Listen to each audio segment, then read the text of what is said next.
Praise lord పిల్లలు బాగున్నారు కదా నాన్న అందరూ. ప్రభు కృపను బట్టి ప్రభు మనందరినీ కాపాడి మరొక దినాన్ని దేవుడు మనకి ఇచ్చాడు. కాబట్టి దేవుని మనం ఏం చేయాలి? స్తుతించాలి. ఉదయకాలం అందరూ ప్రార్థన చేసుకుని వాక్యం చదువుకున్నారా? కంటక వాక్యం చదువుకున్నారా? మరి మోకరించండి, ప్రార్థన చేసుకుందాం.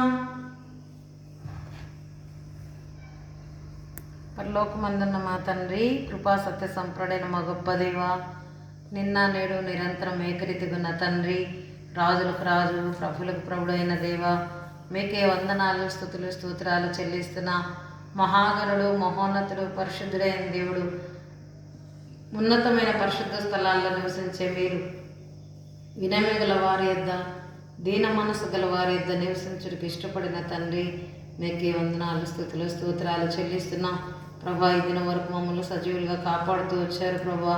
ఈ దిన దీవెన ఆశీర్వాదం చేత మీరు మమ్మల్ని నింపండి. ఈ దినం నీ సన్నిధిలో మేమేం నేర్చుకోవాలో మీరు మాకు నేర్పించండి. పాటల ద్వారా నేను ఘనపరచుట్లో సహాయం చేయండి. మా బిడ్డలు అర్థం చేసుకొని అర్థవంతంగా నిన్ను స్తుతించినట్లుగా సహాయం చేయండి. మా నోటిని, నాలుకను, పెదవులను, గొంతుకును తాకండి ప్రభు తండ్రి దేవా. చక్కగా నేను సంతోషంగా స్తుతించినట్లుగా సహాయం చేయండి. వాయిద్యాలు వాయించే వారికి సహాయం చేయండి. మైకులన్నీ చక్కగా పని చేయగలిగినట్లుగా సహాయం చేయండి. దూరంగా సమీపంగా ఆలకిస్తున్న బిడ్డలందరితో మీరే మాట్లాడండి. ప్రతి ఒక్కరిలో మీ లోతైన కార్యం జరిగించండి ప్రభా. జోనాథన్ గుప్తా గారి చివరి భాగం మేము ధ్యానించుండగా ఈ దినం మరి బైబిల్ స్టోరీ, మిషనరీ స్టోరీ ద్వారా మా పిల్లలతో మీరే మాట్లాడండి. బాలుడు నడవలసిన త్రోవానికి నేర్పవాడు పెద్దవాడైనప్పుడు దాని నుండి తొలగిపోడన్నారు ప్రభా. ఈ దినం మేమేం నేర్చుకోవాలో మీరు మాకు నేర్పించండి, బోధించండి. మీరు మా మంచి బోధకుడు తండ్రి. మీరే జ్ఞానం, జ్ఞాపశక్తి ఇచ్చి పరిచర్య అంతట్లో మీరే సహాయం చేయమని యేసుక్రీస్తు ప్రభు శ్రేష్టమైన నామంలో ప్రార్థిస్తున్నాము తండ్రి, ఆమేన్.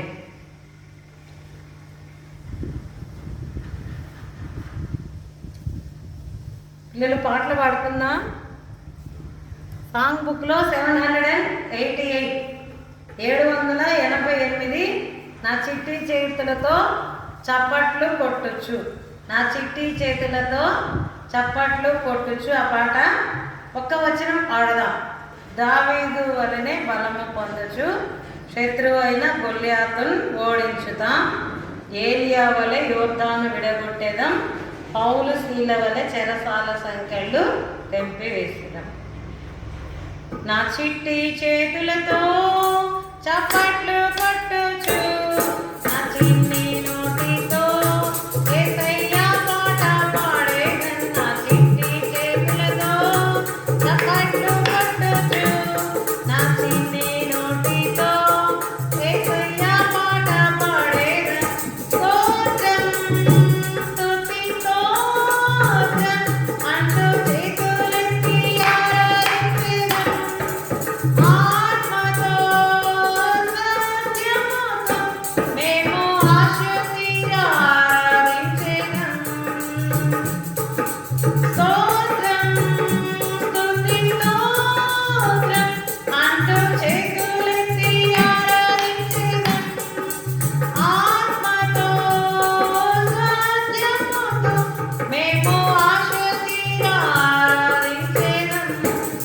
నా చిట్టి చేతులతో చప్పట్లు కొట్టొచ్చు, నా చిన్ని నోటితో యేసయ్యా పాట పాడేదం. నా చిట్టి చేతులతో చప్పట్లు కొట్టొచ్చు, నా చిన్ని నోటితో యేసయ్యా పాట పాడేదం. దావీదు వలెనే బలము పొందొచ్చు, శత్రువైన గొల్యాతును ఓడించెదం. దావీదు వలెనే బలము పొందొచ్చు, శత్రువైన గొల్యాతును ఓడించెదం.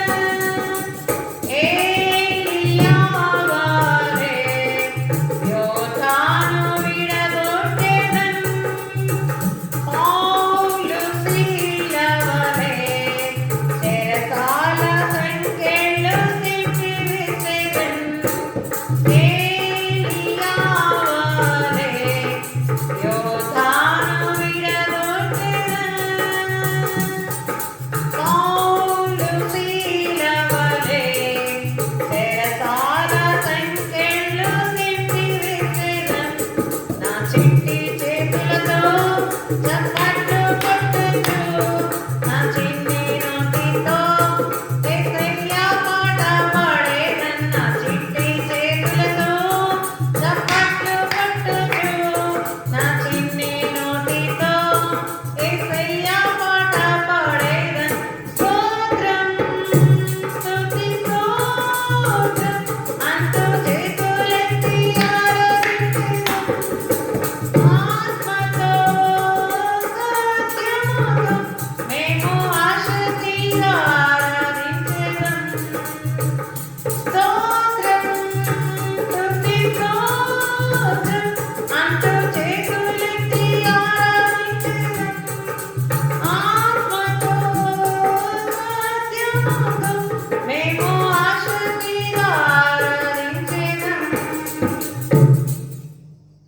పిల్లలు సాంగ్ నెంబర్ 2, చిన్న బిడ్డవా నీవు చిన్న బిడ్డవా.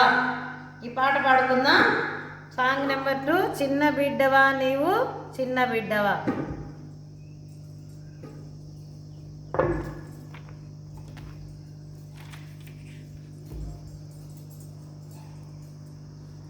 చిన్న బిడ్డవా నీవు చిన్న బిడ్డవా, యేసయ్యకు నీవు ముద్దు బిడ్డవా. చిన్న బిడ్డవా నీవు చిన్న బిడ్డవా, యేసయ్యకు నీవు ముద్దు బిడ్డవా.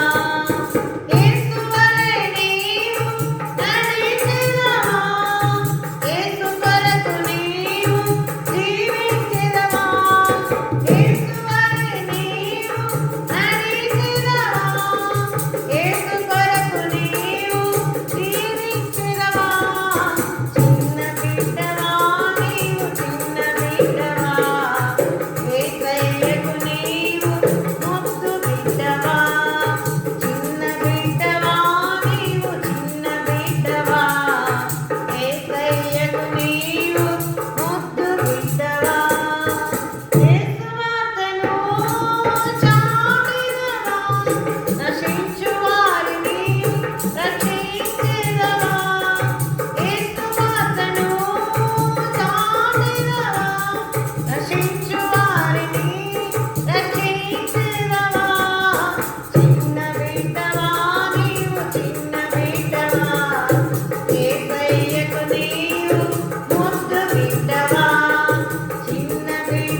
మరొక పాట పాడదాం తెలుగుది.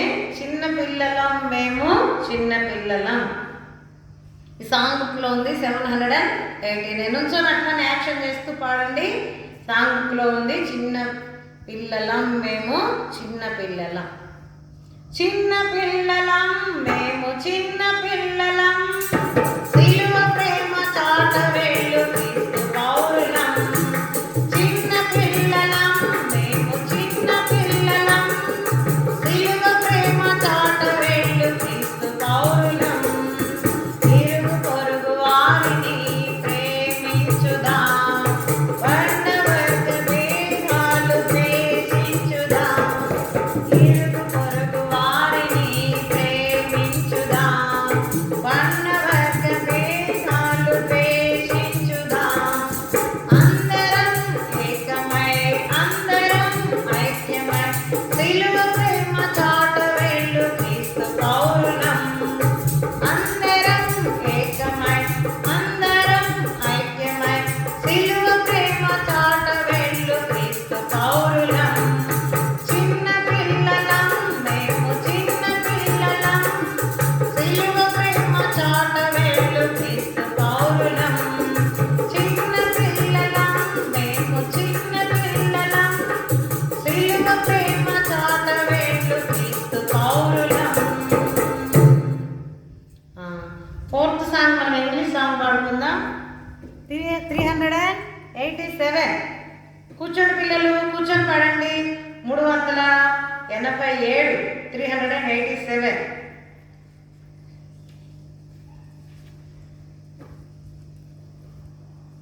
2 వచనాలు పాడదాం. I have decided to follow Jesus. ఎందుకంటే జోనాథన్ గోపర్త్ గారు మరి చైనా దేశంలో తిరుగుబాటుకారుల ద్వారా శ్రమలు ఎదుర్కొన్నా కానీ ఆయన ఏం డిసైడ్ అయ్యాడు? చైనా దేశానికి మరలా వెళ్ళి దేవుని వాక్యాన్ని ప్రకటించాలనుకున్నాడు కదా. I have decided to follow Jesus. I have decided to follow Jesus. I have decided to follow Jesus. No turning back, no turning back, no turning back, no turning back. The cross before me, the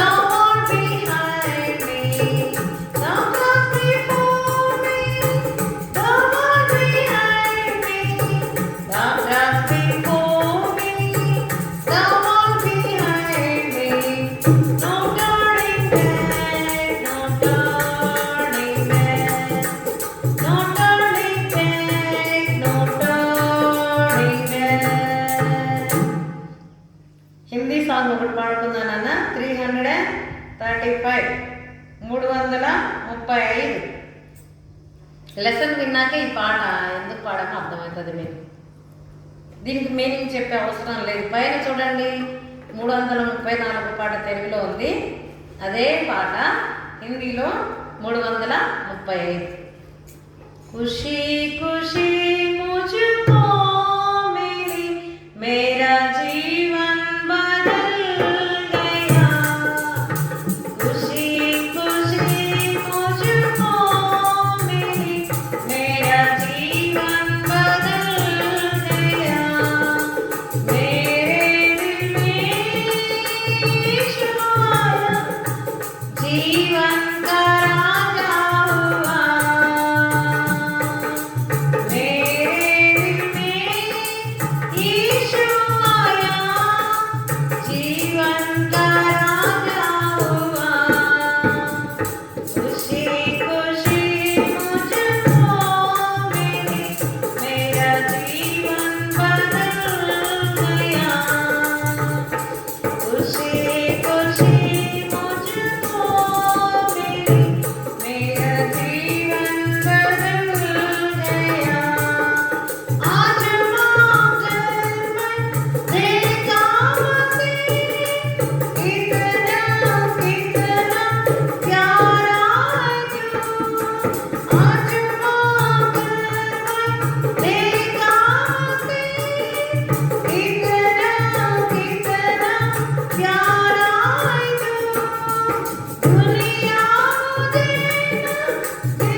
పిల్లలు మనం ఎవరి story వింటున్నాం?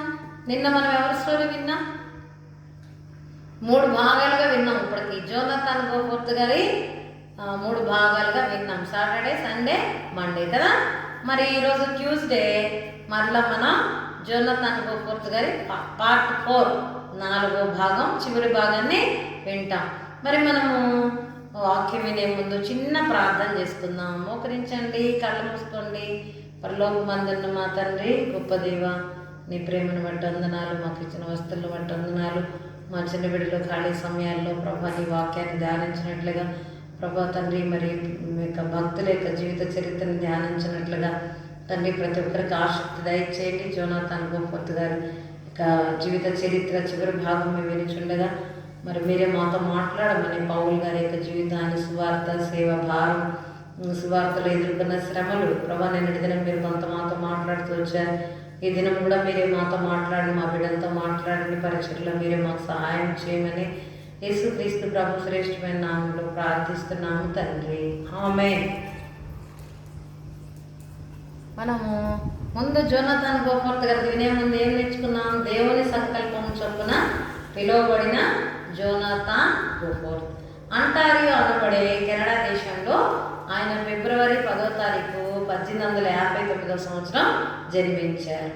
అయితే మరి మీరు పిల్లలు మొదటి వారము ఏం కంటత వాక్యం నేర్చుకున్నారు? మొదటి రోజు రోమా 8:28 దేవుణ్ణి ప్రేమించే వారికి, అనగా ఆయన సంకల్పం చొప్పున పిలువబడ్డ వారికి సమస్తం మేలు కలుగుటకే సమకూడి జరుగుతున్నది. రెండోది, ఎవడైనా నన్ను వెంబడింపగొరితే తాను ఉపేక్షించుకొని తన సిలువను ఎత్తుకొని నన్ను వెంబడించాలి.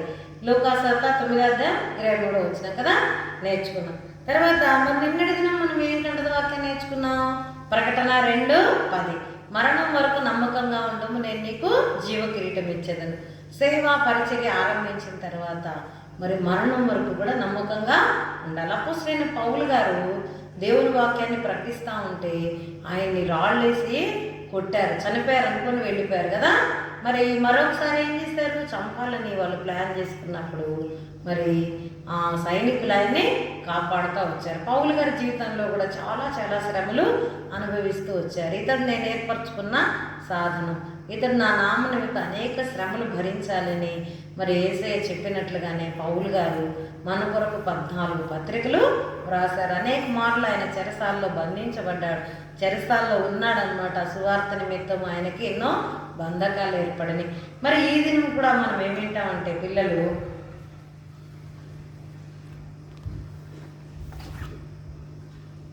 ఇక్కడ కూడా మీకు ఎవరు కనిపిస్తున్నారు? పౌలు, శీల, ఇంకా చెరసాల అధికారి.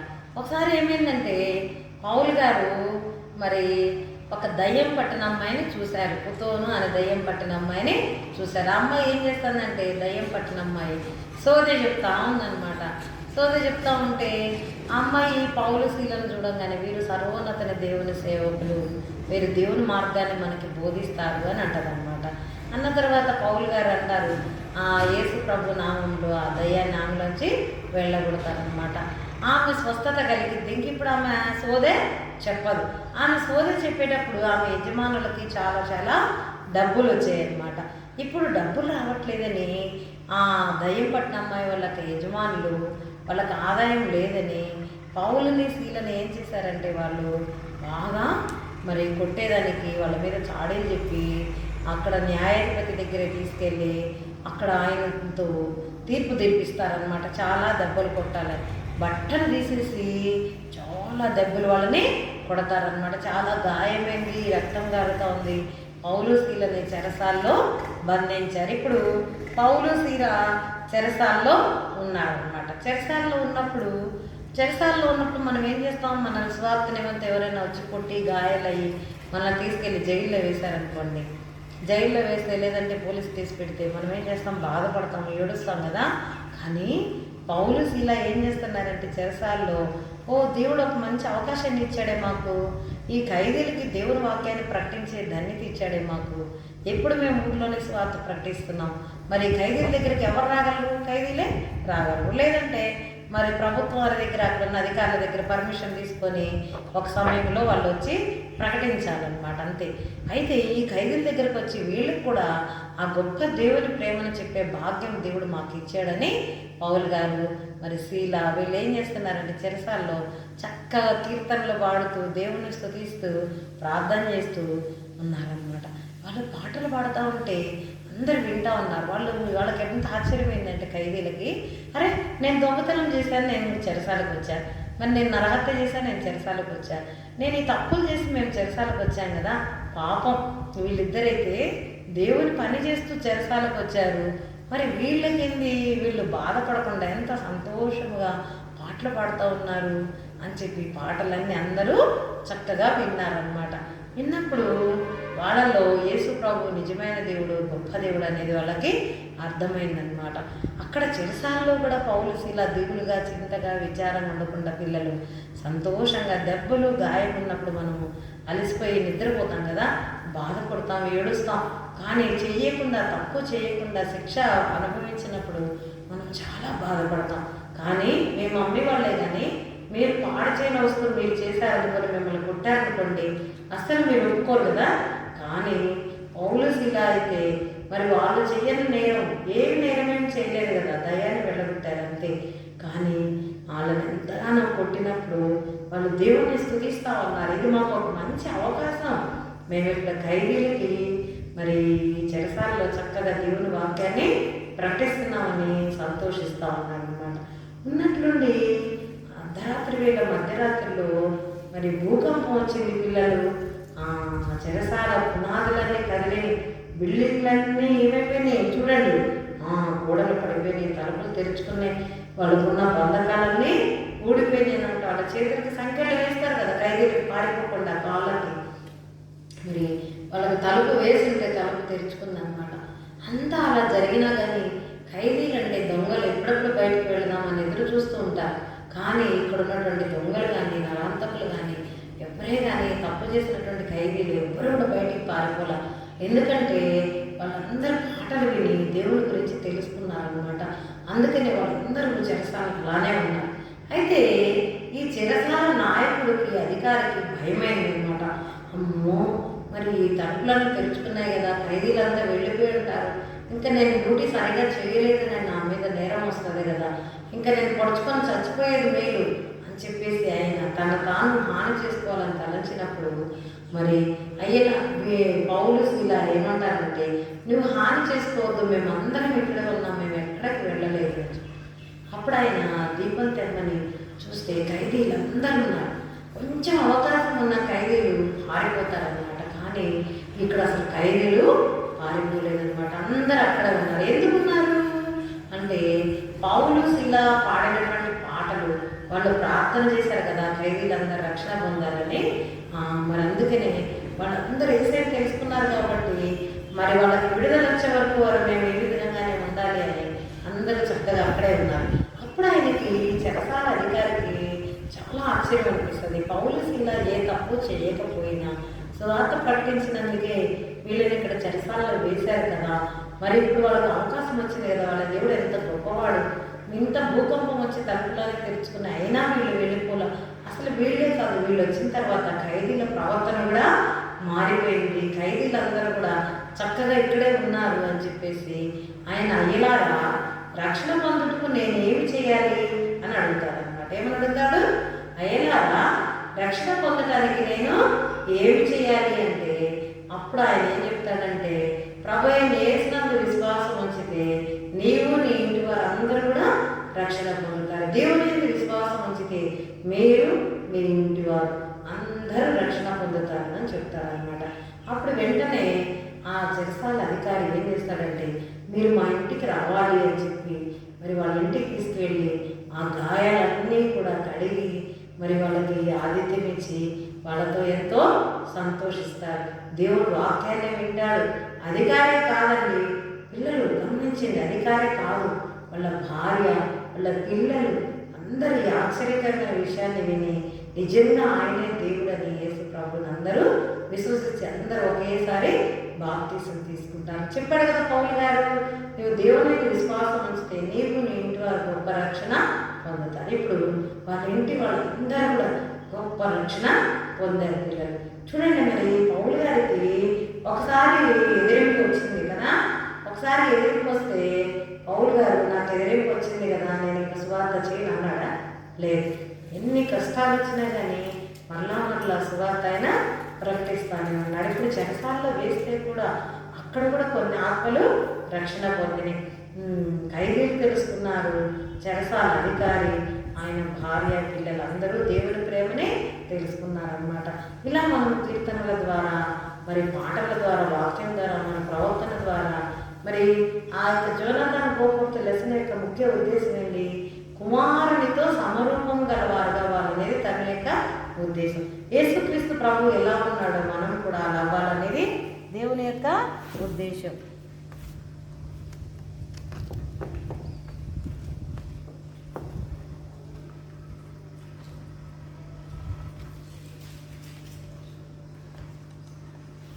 దీనిలో మనం ఏం తెలుసుకున్నాం? మరి చైనాకు వెళ్ళిన తర్వాత జోనాథన్ గోమూర్తి గారి ఇల్లు కాలిపోయింది కదా. ఇంకా ఆయన దేవునికి ఇవ్వాల్సింది 10% అయితే ఆయన 20%, 50% ఇస్తూ వచ్చాడు. తర్వాత మరి చైనా ప్రజల యొక్క భాష నేర్చుకున్నాడు. ఒక్క లెటర్ ఇంత కష్టంగా ఉంటే అన్ని అక్షరాలు నేర్చుకున్నాడు. అయితే ఆయన వాక్యం చెప్పాలి, చైనీస్ భాషలో వాక్యం చెప్పాలంటే చాలా కష్టం ఉంది.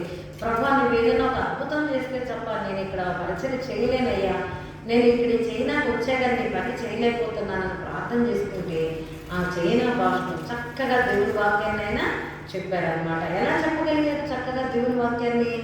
ఆ నాక్స్ కాలేజీలో ఉన్నటువంటి ఆయన ఫ్రెండ్స్, స్టూడెంట్స్ వాళ్ళంతా కూడా ఆ రోజు ఎంతో ప్రార్థన చేశారు. అందరూ చేరి ప్రార్థన చేస్తే దేవుడు చక్కని వర్తమానం ఇచ్చారనమాట.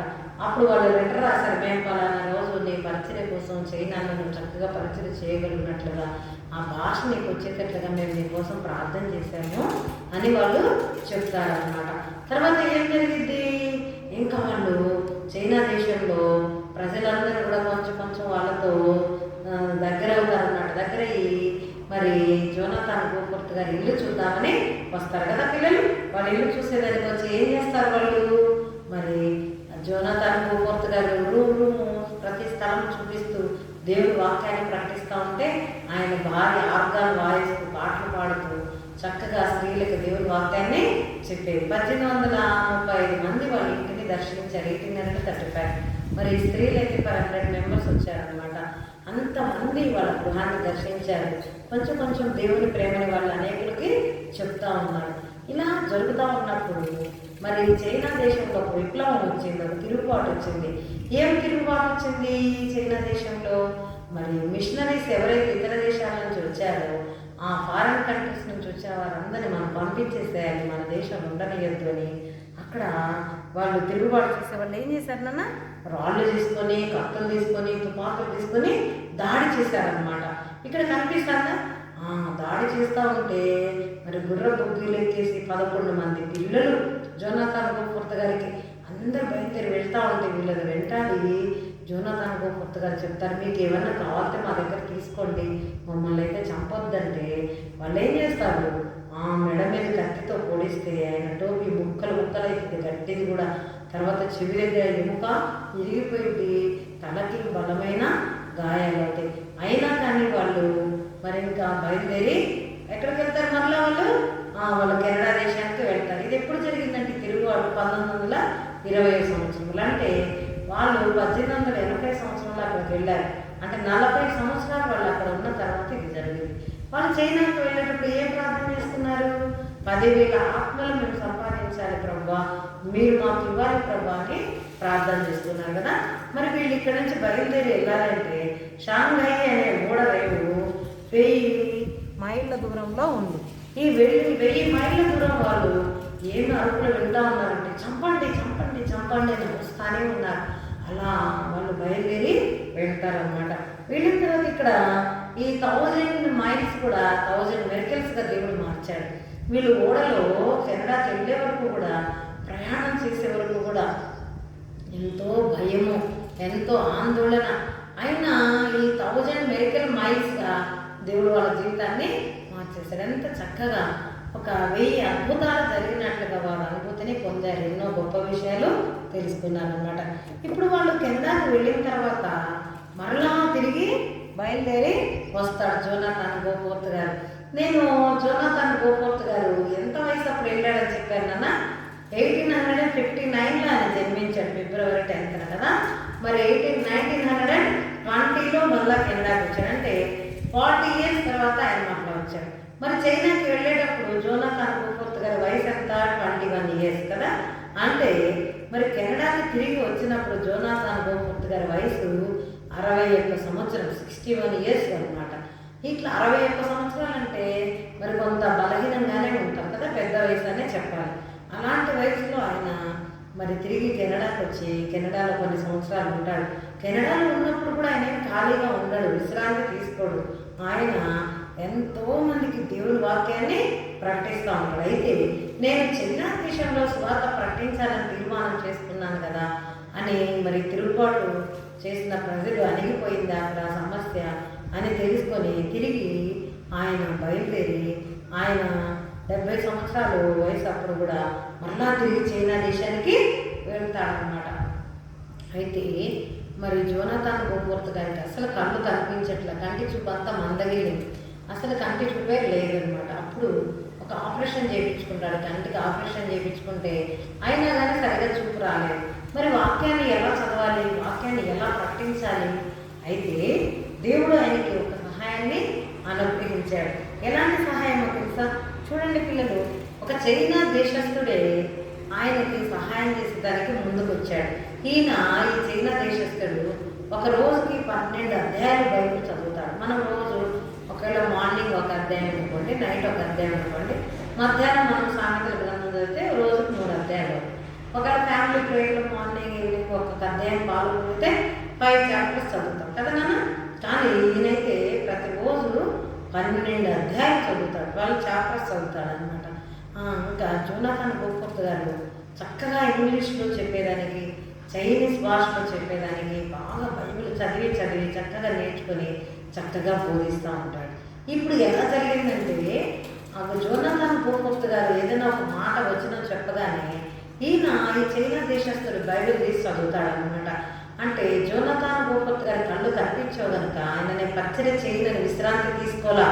ఆయన కళ్ళు కనపడకపోయినా చైనా దేశంలో ఉన్నటువంటి రక్షించబడిన ఒక వ్యక్తి సహాయంతో ఆయన బైబిల్ చదువుతా అంటే ఈయన బైబిల్ లేఖన భాగాలను వివరిస్తూ అలా కూడా మరి కొన్ని సంవత్సరాలు దేవుని పరిచర్య అక్కడ చేశాడు. పిల్లలు మీరు బాగా గుర్తుపెట్టుకోవాలి. మరి జోనాథన్ బోఫోర్త్ గారు 73 టైమ్స్ బైబిల్ని కంప్లీట్ చేశారంట. మరి మీరు ఎన్నిసార్లు కంప్లీట్ చేశారు? మీరు ఎప్పుడైనా జ్ఞాపకం పెట్టుకున్నారా? బైబిల్ ఎన్నిసార్లు కంప్లీట్ చేస్తున్నారు? ఒకసారి కంప్లీట్ అయిపోగానే, ప్రకటన గ్రంథం అయిపోగానే మీరు గుర్తుపెట్టుకున్నారా ఎన్నిసార్లు చదివారు? జ్ఞాపకం లేదా మీకు? మరి జోనాథన్ బోఫోర్త్ గారు అయితే మరి ఆయన 73 టైమ్స్ ఆయన బైబిల్ని చదివేశారనమాట. ఇంకా చూడండి పిల్లలు, వాళ్ళు వెళ్ళేటప్పుడు ప్రార్థన చేసుకుని వెళ్ళారు కదా, 1000 పీపుల్స్ 10,000 పీపుల్స్ రక్షణ పొందాలి ప్రభు అని. అయితే ఇక్కడ ఏమైందంటే ఒక్కరోజు ఒక సంవత్సరం, మొదట వాళ్ళు వెళ్ళిన సంవత్సరంలో ఒక్క సంవత్సరం 966 మంది రక్షణ పొందారు. చూడండి, వాళ్ళు మా జీవితకాలం అంతా చైనా దేశంలో మా పరిచర్య ద్వారా 10,000 మంది అన్న 10,000 అన్న దేవుడు తెలుసుకోవాలని ప్రార్థన చేసుకుంటే దేవుడు 1 ఇయర్కే 966 మెంబర్స్ అనమాట. 1 ఇయర్కే 966 మంది రక్షణ పొందారు. ఆయన అక్కడ పరిచర్య చేసిన అన్ని సంవత్సరాల్లో 38,000 మంది రక్షణ పొందారు. అంటే ఎన్నంతలు? 2,000 తక్కువ 4 అంతలుగా రక్షణ పొందారు. 10,000 మంది కోసం ప్రార్థన చేస్తే దేవుడు 38,000 మంది ఆత్మల్యానికి ఇచ్చాడు. మరి ఎన్నో శ్రమలు వచ్చినాయి కదా, కరోనా వచ్చింది, నిందలు వచ్చినాయి, అపజయాలు వచ్చినాయి, ఎన్నో కష్టాలు వచ్చినాయి. కానీ మనం ఇందాక కొన్ని పాటలు పాడుకున్నాం. ప్రతి పాటలో ఏముంది? చిన్న పిల్లల, మేము చిన్న పిల్లలం. దాంట్లో కూడా సిలువ ప్రేమ చాటవేళ్ళు క్రీస్తు పౌరుల. మరి పౌలు గారు ఎంతగా దేవుడు వాక్యాన్ని ప్రకటిస్తూ వచ్చాడు. చెరసాల పునాదులే కదిలినాయి కదా, అక్కడ కూడా ఖైదీ రక్షణ పొందారు, అక్కడ కూడా జైలు అధికారి రక్షణ పొందాడనమాట. ఈయన 48 సంవత్సరాలు చైనా దేశంలో సేవ చేశాడు. మొట్టమొదట 40 సంవత్సరాలు ఉన్నారు కదా పిల్లలు. తర్వాత రెండోసారి వెళ్ళిన తర్వాత రెండోసారి కూడా 8 సంవత్సరాలు ఆయన, అంటే 69వ సంవత్సరం వయసులో వెళ్ళాడు. వెళ్ళి ఆయన 77 సంవత్సరాల వయసులో చనిపోతాడనమాట. అక్టోబరు 7వ తారీఖు 1936వ సంవత్సరంలో అప్పటికి ఆయనకి 77 ఇయర్స్ అప్పుడు ఆయన చనిపోతాడు. ఎక్కడ చనిపోయాడంటే ఆయన బాగా అనారోగ్యం ఉన్నప్పుడు చైనా దేశం నుంచి వృద్ధాప్యంలో మరి కెనడా దేశానికి వస్తాడు. వచ్చిన తర్వాత ఇక్కడ కెనడా దేశంలో కూడా మరి అమెరికాకు కెనడాకు వెళ్ళి అక్కడ దేవుని వాక్యాన్ని ప్రకటిస్తూ ఉంటాడు. ఒకరోజు ఒక ఆదివారం ఆరాధన కార్యక్రమంలో వాక్యం చెప్పి ఇంటికి వచ్చిన తర్వాత ఆయన నేను చాలా అలసిపోయాను, నేను పండుకుంటానని రెస్ట్ తీసుకుంటాడు అనమాట. రెస్ట్ తీసుకున్న తర్వాత ఉదయకాలం వాళ్ళ భార్యని చూస్తే ఆయన దేవుని దగ్గరికి వెళ్ళిపోయాడు. దేవుని చేత పిలువబడ్డాడు. దూతలు ఆయన కొనుక్కొని పోయారు. ఇంకా ఆయన లేడనమాట. అప్పుడు ఆమెకు అర్థమైంది, జోనాథన్ బోఫోర్త్ గారిని దేవుడు పిలుచుకున్నాడు.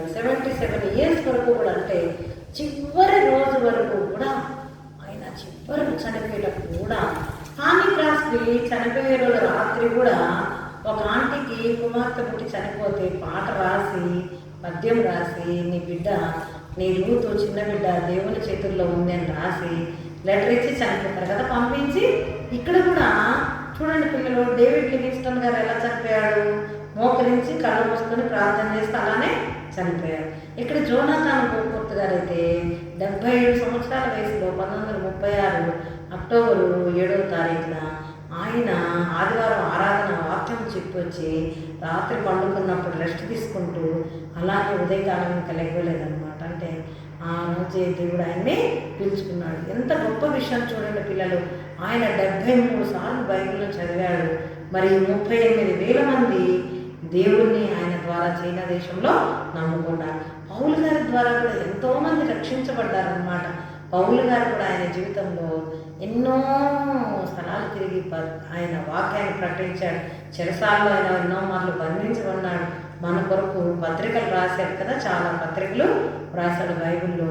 పౌలు గారు కూడా మరి చివరి వరకు ఆయన దేవుని సేవ పరిచర్య జరిగిస్తూ వచ్చాడు.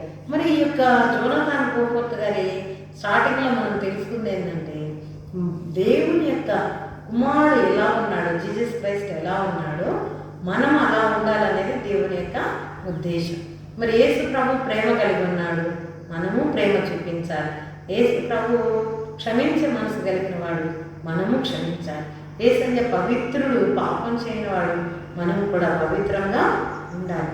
ఇలా దేవుని రూపం మన ఇరుగు పొరుగు వారైనా మన స్నేహితులైనా ఎవరైనా మనల్ని చూసినప్పుడు మనలో క్రీస్తు ప్రతిరూపం కనపడాలి, మనలో క్రీస్తుని వాడు చూడాలి. అందుకే మురికి రాళ్ళ మీదకి లైట్ వేసినప్పుడు ఆ రాళ్ళన్నీ కూడా రకరకాల వెలుగులతో మెరుస్తూ ఉన్నాయి. కారణం ఏంటంటే ఈ చీకటి లోకంలో, చీకటి హృదయంలోనికి వెలుగైన క్రీస్తు వచ్చినప్పుడు మన జీవితం వెలిగించబడి మనం ప్రకాశవంతంగా అయ్యి మన ద్వారా ఎంతోమంది ఆత్మీయంగా మేలు పొందుతారు. కాబట్టి మనము క్రీస్తు వలె నడుచుకోవాలి. క్రీస్తు బాలుడుగా ఉన్నప్పుడు తండ్రికి లోబడ్డాడు. మీరు కూడా ఏం చేయాలి? మీ తల్లిదండ్రులకి లోబడాలి, పెద్దలకు లోబడాలి, విధేయత చూపించాలి, ప్రేమించాలి. చక్కగా కంఠత వాక్యాలు నేర్చుకోవాలి. 73 సార్లు 73 టైమ్స్ బైబిల్ అంతా 66 పుస్తకాలు చదివాడు. మరి మీరు ఈ వయసుకి ఎన్నిసార్లు చదివారు బైబిల్? మనము రెగ్యులర్గా ప్రతిరోజు వరుసలో అధ్యాయం చదువుతూ ఉండాలి. అధ్యాయంలో ఏం రాయబడిందో గ్రహిస్తూ ఉండాలి. పిల్లలు జ్ఞాపకం ఉంచుకోండి. మరి అలా జోనాథాన్ బోఫోర్త్ గారు ఎంతగానో దేవునికి ఇష్టంగా జీవిస్తూ వచ్చారు. ఇప్పుడు మనం మన కంఠత వాక్యము చూడండి. ఈరోజు మన కంఠత వాక్యము 2వ తిమోతి 4వ అధ్యాయము మీ నోట్బుక్లో రాసుకోండి. 2వ తిమోతి 4వ అధ్యాయము 7వ వచనం. మంచి పోరాటము నేను పోరాడి తిని నా పరుగు కడముట్టించి తిని విశ్వాసము కాపాడుకుంటుని. ఈ వచనము జోనాథాన్ బోఫోర్త్ గారు కూడా వర్తిస్తుంది. మంచి పోరాటాన్ని పోరాడాడు కదా. మంచి పోరాటం పోరాడి తిని నా పరుగు కడముట్టించి తిని విశ్వాసం కాపాడుకుంటుని.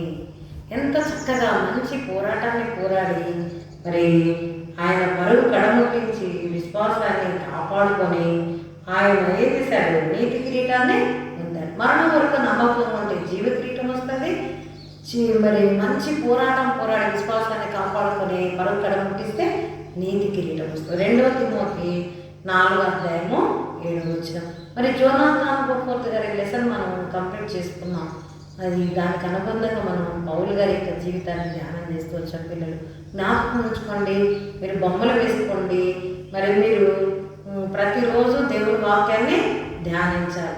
మరి రేపు బుధవారము మనకి సండే స్కూల్ ఉండదు కదా, మమ్మీ వాళ్ళకి సిస్టర్స్ మీటింగ్ ఉంటుంది కదా. అట్లా తిరిగి గురువారం ఉదయం మనం మరి మీకు ముందే నోటిఫికేషన్ వస్తుంది. మేము వీడియోస్ అన్నీ అప్లోడ్ చేస్తున్నాం. లైవ్ కొంచెం నెట్ ప్రాబ్లం ఉంది కనుక మరి వీడియో వచ్చేసి అప్లోడ్ చేస్తున్నాం. మీకు నోటిఫికేషన్ వస్తుంది, చూడండి. మరి దగ్గరలో అందుబాటులో ఉన్న వాళ్ళకి మరి మేము మరి ఫార్వర్డ్ చేస్తాము లింకు. మీరు చూసి గమనించి వినండి, లెసన్స్ నేర్చుకోండి, పాటలు నేర్చుకోండి. పిల్లలు అందరు చక్కగా దేవుడి గురించి ధ్యానించండి. అనేకులకి మనం దేవుడి వాక్యాన్ని ప్రకటించాలి. ఇప్పుడు మనం ఒక పాట పాడదామా?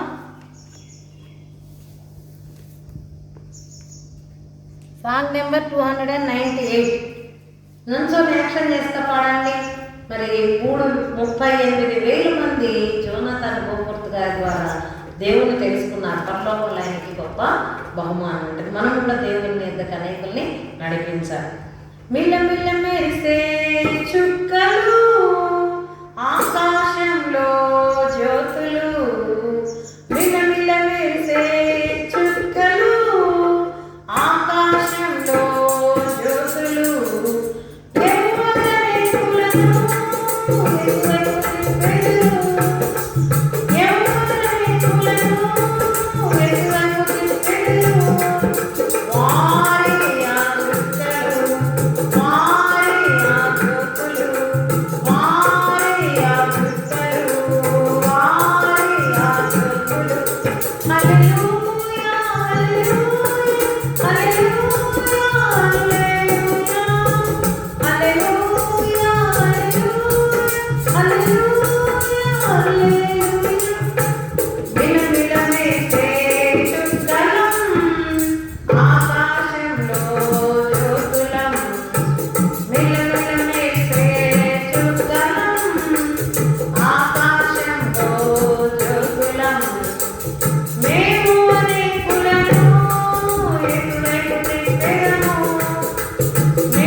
ఎవరైతే యేసు ప్రభు వైపు అనేకులు తిరుగుతారో వారే పిల్లపిల్ల మెరిసే చుక్కలు, ఆకాశంలో జ్యోతి. దేవుడు లోకానికి వెలుగు, మనల్ని కూడా లోకానికి వెలుగుగా ఉండమని చెప్పాడు కదా. మరి జోనాథన్ గోపూర్త్ గారు ఎంతోమంది 38,000 మంది రక్షణ పొందేటట్టుగా దేవుడి వైపు త్రిప్పాడు. అపోస్తలుడైన పౌలు గారు కూడా చాలా మంది రక్షణ పొందేటట్లుగా దేవుడి వైపు త్రిప్పారు. మరి చెరసాల అధికారి, జైలు అధికారి కుటుంబం అంతా రక్షణ పొందారు. ఖైదీలుడిని మరి వాళ్ళు కూడా దేవుడి గురించి తెలుసుకోగలిగారు. మరి ఎంత గొప్ప కార్యం జరిగింది. పౌలు గారు కూడా దేవుడి వాక్యాన్ని ప్రకటించాడు. ఇది మనం ఏమని తీర్మానం చేసుకోవాలి? మన బలము, శక్తి, ఆరోగ్యము ఇవి కాదు మనం చూడాలి. వృద్ధాప్యంలో కూడా కంటి చూపు లేకపోయిన ఇతరుల సహాయం తీసుకుని జోనాథన్ గోపూర్త్ గారు తిరిగి చైనా దేశానికి వెళ్ళి దేవుడి వాక్యాన్ని ఎంతో చక్కగా ప్రకటిస్తూ వచ్చాడు కదా. చివరి మరణం వరకు కూడా ఆదివారం దేవుని మందిరంలో వాక్యం ప్రకటించి ఆ రాత్రి ఆయన దేవుని దగ్గరికి వెళ్ళాడు. ఆ సమయమందు అసమయమందు ఆరోగ్యం ఉన్నా లేకపోయినా అన్ని పరిస్థితుల్లో మన దేవుడి వాక్యాన్ని మనం ఎంతో చక్కగా ప్రకటించాలి. పిల్లలు మోకరించండి, ప్రార్థన చేసుకుందాం. మరి కంటక వాక్యం మీరు అందరూ చదువుకోవాలి.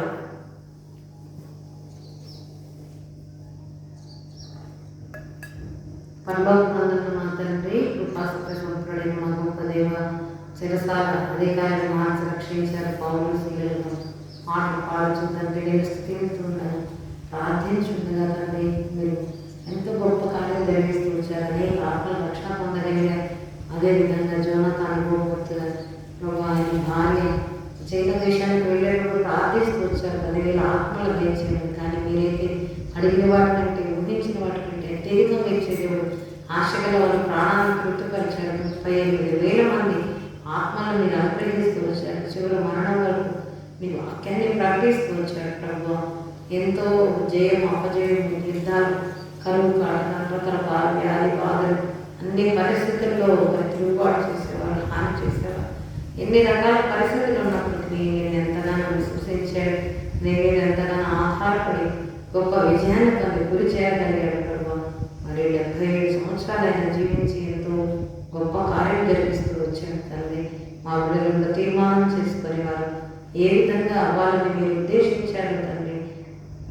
ఆ గురి కలిగి మీ చిత్తం నెరవేర్చేవారిగా సహాయం చేయండి. దినమంతా వారిని కాపాడండి, వారిని ఆశీర్వదించండి. వారి చదువుల్లో తోడుగా ఉండండి. కంటక వాక్యాలు నేర్చుకున్నట్లు, పాటలు నేర్చుకున్నట్లు, వాక్యం ధ్యానించుట్లు సహాయం చేయండి. పేరు పేరున ప్రతి చిన్న బిడ్డను దీవించండి. పరిచయం ఆశీర్వదించండి. పరిచర్యతో ప్రార్థిస్తున్న వారి కుటుంబాలను దీవించండి. ప్రభావం మరి ఈ విధంగానే ఎన్నో స్థలాల్లో VBS స్పెషల్ క్లాసులు రకరకాలుగా దాసులు ఎంతోమంది అందరి పరిచయం కూడా మీరే దీవించండి తండ్రి. ప్రతి ఒక్కరి పరిచయం ఆశ్రదించండి.